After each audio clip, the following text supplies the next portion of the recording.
Puji Tuhan, hari ini kita akan kembali mendengar kebenaran firman Tuhan. Sebelum kita akan sama-sama mendengar kebenaran firman Tuhan, kita akan berdoa dahulu. Bapa Surgawi, di mana saat sebentar kami akan kembali mendengar kebenaran firman-Mu, kami percaya Roh Kudus yang akan berkarya, yang membuat kami mengerti akan firman-Mu, yang akan kami dengar pada hari ini. Terima kasih, dalam nama Yesus Tuhan kami yang hidup, kami panjatkan semua doa ini. Haleluya. Amin. Puji Tuhan, hari ini kita akan kembali mendengar kebenaran firman Tuhan. Nah, firman Tuhan hari ini yang terdapat di dalam Roma 12 ayat yang ke-12. Bersukacitalah dalam pengharapan, sabarlah dalam kesesakan, dan bertekunlah dalam doa. Nah, saudara-saudara yang dikasih oleh Tuhan, saya akan sampaikan pada malam hari ini, yaitu sabarlah dalam kesesakan. Kalau kita bicara kesesakan, kesesakan itu artinya kesukaran, kesusahan, atau sesuatu keadaan yang tidak menyenangkan hati. Satu contoh, jenuh karena pekerjaan. Di dalam pekerjaan yang setiap hari yang membuat hati jenuh. Sesuatu keadaan yang tidak menyenangkan. Ini satu contoh, jenuh karena pekerjaan. Atau di dalam menghadapi keluarga. Suami menghadapi istri, istri menghadapi suami, orang tua menghadapi anak, dan anak juga menghadapi orang tua.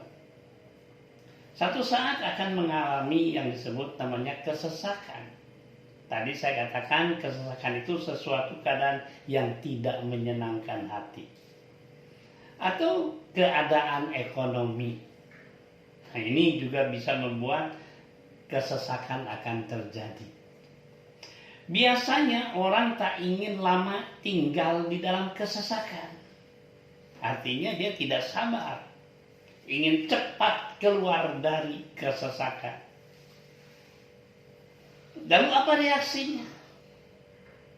Mengeluh, ngomel, marah-marah, bersungut-sungut. Nah, ketidaksabaran bukan cara menyelesaikan persoalan atau keluar dari persoalan, tetapi sebaliknya memperpanjang kesusahan atau lebih lama lagi tinggal di dalam kesesakan. Nah, oleh sebab itulah maka tadi Roma 12 ayat 12b, sabar dalam kesesakan. Nah, kata sabar itu artinya bisa mengendalikan diri. Yang paling penting, yang paling utama di dalam perkataannya. Amsal 17 ayat 27 berkata, orang yang berpengetahuan menahan perkataannya. Jadi pada waktu dia menghadapi kesesakan, dan orang yang berpengetahuan dia bisa menahan perkataannya. Dia nggak ngomel, dia tidak marah-marah, dia tidak bersungut-sungut, dia tidak mengeluh, dia bisa menahan perkataannya. Nah, orang yang bisa menahan perkataannya itu adalah orang yang berpengetahuan. Artinya orang itu sangat mengerti. Karena hidup dan mati dikuasai lidah. Siapa suka memakan akan memakan buahnya. Nah, oleh sebab itulah tadi dikatakan sabar. Jadi sabar itu artinya berkata yang baik, positif ketika dia mengalami kesesakan. Maka Matius 12 ayat 35, Tuhan Yesus berkata orang yang baik akan selalu mengeluarkan kata-kata yang baik karena perbendaharaannya baik. Nah, saudara-saudara yang dikasihi oleh Tuhan, semua manusia juga yang hidup di dunia pasti akan mengalami yang disebut namanya kesesakan. Karena hidup di dunia ini tidak lepas dari kuasa si jahat. Jadi ketika kita mengalami kesesakan, Maka tadi Roma 12 ayat 12 bagian B, sabar pada waktu menghadapi kesesakan. Nah, jadi sabar itu artinya berkata yang baik atau positif ketika menghadapi kesesakan. Lalu apa alasannya? Harus sabar ketika kita menghadapi kesesakan.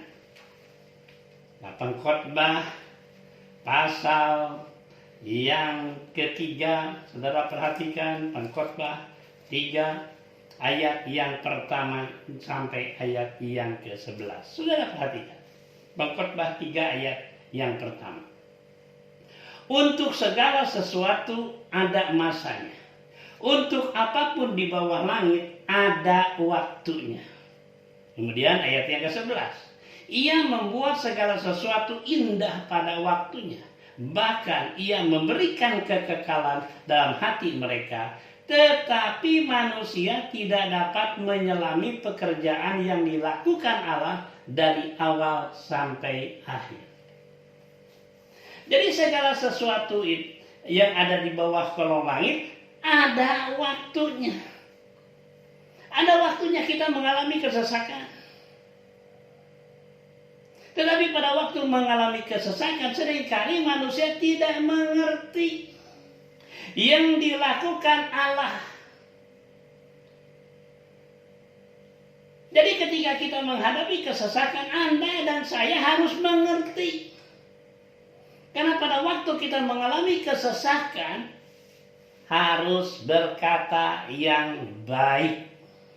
Berkata yang positif.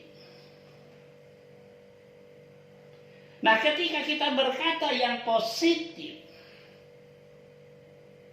maka di dalam ayat yang ke-11, ia membuat segala sesuatu indah pada waktunya. Jadi ada waktunya indah buat Anda dan saya. Ketika kita diperhadapkan dengan kesesakan, lalu Anda berkata yang positif, berpikir yang positif, kesesakan itu tidak akan terasa menjadi sesak. Karena Anda berkata yang baik, berkata yang positif. Nah, ketika Anda berkata positif, berpikir yang positif, maka akan terjadilah yang disebut ia membuat segala sesuatu indah pada waktunya. Bahkan ia memberikan kekekalan dalam hati mereka. Tetapi manusia seringkali tidak mengerti pekerjaan yang dilakukan Allah dari awal sampai akhir. Nah, oleh sebab itulah saya hanya menyampaikan Anda dan saya harus mengerti. Ketika kita hidup di dunia pasti akan mengalami yang disebut namanya kesesakan. Jadi pada waktu kita mengalami kesesakan, sabar. Nah, sabar ini artinya berkata yang baik. Berkata yang positif. Nah, ketika Anda dan saya berkata yang baik, yang positif, maka hasilnya ia membuat segala sesuatu indah pada waktunya. Yang berarti Anda dan saya mengerti apa yang dilakukan oleh Allah dari awal sampai akhir. Nah, ini di poin yang pertama. Jadi apa alasannya kita harus sabar dalam kesesakan? Karena Tuhan membuat segala sesuatu indah pada waktunya. Nah, di poin yang kedua, saya akan bacakan yaitu di dalam 1 Korintus 10 ayat yang ke-13. 1 Korintus 10 ayat yang ke-13, saudara perhatikan. Pencobaan-pencobaan yang kamu alami ialah pencobaan-pencobaan biasa yang tidak melebihi kekuatan manusia. Sebab Allah setia, dan karena itu ia tidak akan membiarkan kamu dicobai melampaui kekuatanmu. Pada waktu kamu dicobai, ia akan memberikan kepadamu jalan keluar sehingga kamu dapat menanggungnya. Nah, kalau di sini dikatakan pencobaan. Pencobaan itu artinya juga kesesakan. Jadi ketika kita mengalami kesesakan, ingat, Kesesakan itu tidak akan melebihi kekuatan Anda dan saya. Jadi ketika kita mengalami kesesakan, sudah pasti Tuhan memberikan jalan keluar. Jadi kalau Tuhan sudah memberikan jalan keluar, oleh sebab itulah maka kita harus sabar. Berkata yang baik, berkata yang positif. Ketika Anda dan saya diperhadapkan dengan persoalan atau kesesakan, karena Tuhan pasti memberikan jalan keluar sehingga kamu dapat menanggungnya. Jadi kuncinya adalah mulut. Jadi ketika kita mengalami kesesakan, nggak usah ngomel, tidak usah marah-marah, tidak usah bersungut-sungut. Tuhan pasti memberikan jalan keluar sehingga Anda bisa menikmatinya. Ini satu hal yang sangat luar biasa sekali sebetulnya. Anda tidak usah takut mengalami kesesakan, karena Tuhan pasti memberikan jalan keluar buat Anda dan saya. Nah, di poin yang ketiga, nah, kalau kita membaca di dalam 1 Petrus, perhatikan 1 Petrus pasal yang pertama ayat 6 dan 7. Bergembiralah akan hal itu, sekalipun sekarang ini kamu seketika harus berduka cita oleh berbagai-bagai pencobaan. Maksud semuanya itu ialah untuk membuktikan kemurnian imanmu yang jauh lebih tinggi nilainya daripada emas yang fana, yang diuji kemurniannya dengan api. Sehingga kamu memperoleh puji-pujian dan kemuliaan dan kehormatan pada hari Yesus Kristus menyatakan dirinya. Nah, poin yang ketiga, ketika Anda diperhadapkan dengan kesesakan, Anda harus tetap bersukacita, bergembira. Jadi bergembira itu hatinya senang terus. Dia tidak terpengaruh oleh kesesakan. Karena Anda dan saya mengerti. Jadi ketika kesesakan itu muncul, pencobaan itu muncul, Anda mengerti bahwa ini adalah untuk membuktikan kemurnian imanmu. Jadi iman ini dibuktikan. Anda tetap bersukacita, Anda tetap bergembira ketika Anda mengalami kesesakan.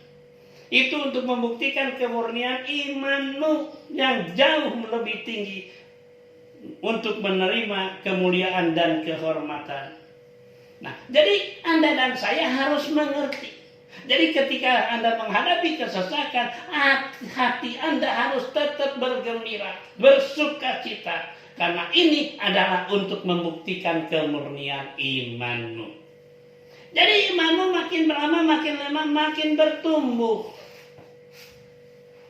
Nah, oleh sebab itulah maka ayat ini berkata bergembiralah akan hal itu.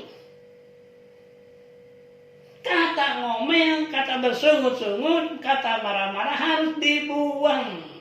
Lebih baik kita memakai kata sukacita, bergembira. Karena Anda dan saya mengerti, tahu bahwa ini adalah untuk membuktikan kemurnian imanmu. Nah, saudara-saudara yang dikasih oleh Tuhan, di dalam surat Yakobus, saudara perhatikan, Yakobus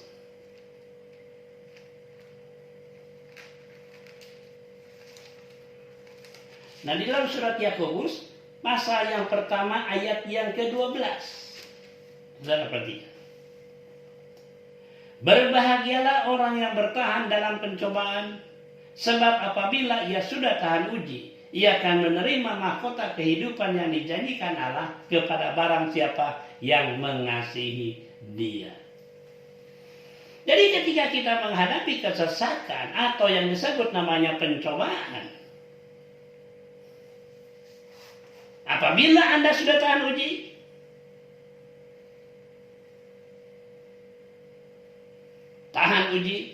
Artinya tidak ngomel, tidak bersungut-sungut, tidak marah-marah. Yang keluar dari mulut bibir kita adalah perkataan yang positif. Berpikir yang positif. Itu namanya adalah tahan uji. Kalau ada sudah tahan uji, ia akan menerima mahkota kehidupan yang dijanjikan Allah kepada barang siapa yang mengasihi dia. Artinya Anda akan menerima mahkota kehidupan. Nah, mahkota itu adalah penghargaan tentang kehidupanmu. Maka kehidupanmu akan mulai meningkat. Kehidupanmu, masalah materi akan meningkat. Kehidupan dalam rumah tanggamu akan mengalami damai sejahtera, akan dirasakan oleh Anda sendiri. Hidup di dunia betapa senangnya kalau Anda mengerti. Oleh sebab itulah maka hidup di dunia pasti tidak lepas dari persoalan atau kesesakan. Tetapi kalau Anda bisa tahan uji, Anda akan menerima mahkota kehidupan. Luar biasa sekali hidupmu bahagia, senang. Nah, saudara-saudara yang dikasih oleh Tuhan, selama kita hidup di dunia tidak lepas dari kesesakan. Nah, kesesakan tadi saya katakan kesukaran atau kesusahan. Artinya sesuatu keadaan yang tidak menyenangkan hati. Nah, ketika kita menghadapi kesesakan, saya hanya mengingatkan, berkata yang baik, yang positif ketika Anda menghadapi kesesakan. Nah, kenapa alasannya? Bahwa saya harus berkata yang baik, karena segala sesuatu indah pada waktunya. Kesesakan itu tidak akan melebihi kekuatan Anda dan saya, dan Tuhan pasti akan memberikan jalan keluar. Dan ternyata bahwa kesesakan itu untuk membuktikan kemurnian imanmu. Dan ternyata yang terakhir, maka kalau Anda ketika menghadapi kesesakan, Anda akan menerima mahkota kehidupan yang dijanjikan Allah. Mahkota adalah penghargaan tentang kehidupanmu. Nah, saudara-saudara yang dikasih oleh Tuhan, hari ini saya sampaikan kepada saudara, mari kita sama-sama kita praktekkan supaya hidup Anda di dunia senang, damai sejahtera akan dirasakan oleh Anda dan saya. Oleh sebab itu, saya menyampaikan pada hari ini. Amin.